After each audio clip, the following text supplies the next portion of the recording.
ways this world disappoints me. I thought we'd at least be living on the moon by now and have flying cars. Progress is not living up to my expectations. But one thing I'm really pleased with, actually, is how the scope of what we consider inappropriate is really narrowed in recent years. Looking back, we have a much more permissive society than we used to. Unless TV has lied to me, there was a time when we lived in a prissy, buttoned-down, conformist world where repression of self-expression was the norm. Sure, there were social rebels, but they were outcasts, really. But now, our style of dress, our manner of speech, and the ideas we feel free to express have all been granted a kind of freedom that previous generations would have found the next best thing to blasphemous. It's not just about religion versus atheism. I'm an out-like-a-trout lesbian with tattoos and colored hair.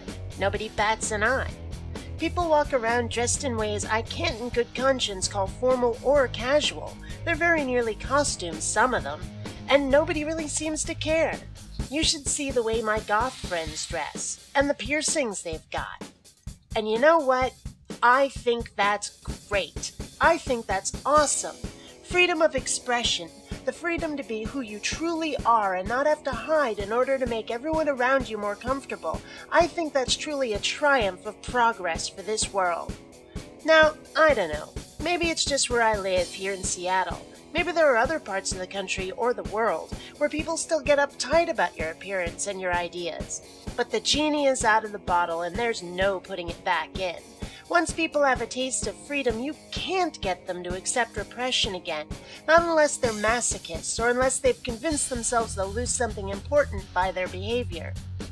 I'm just looking forward to the day when a Fortune 500 CEO can be in shorts and a t-shirt with a nose ring connected to their ear by a chain and nobody gives a flying fornication.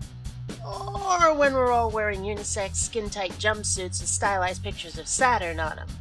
On that day, I'll know I finally live in the best world there can possibly be without flying cars or spaceships. And I, for one, will proudly wear the label Inappropriate. I think there is no greater honor society can impose upon a person. Who's with me?